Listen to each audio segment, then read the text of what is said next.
DK नमस्कार Raja. दोस्तों, मैं डीके राजा अभी आप लोग को कुछ सुनाना चाहते हैं। और आप लोग हमारे वीडियो पे भर भर के कमेंट करिएगा दोस्तों, शेयर करिएगा मेरी वीडियो को। सुखवा सुखवा सवतिया दिल के बतिया हो, सुखवा सवतिया दिल के बतिया हो, सुखवा सवतिया दिल के बतिया हो, सुखवा सवतिया ले गइल बा, सुखवा सवतिया दिल के बतिया हो, सुखवा सवतिया ले गइल बा।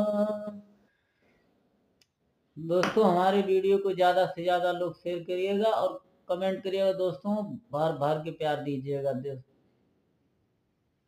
बस यही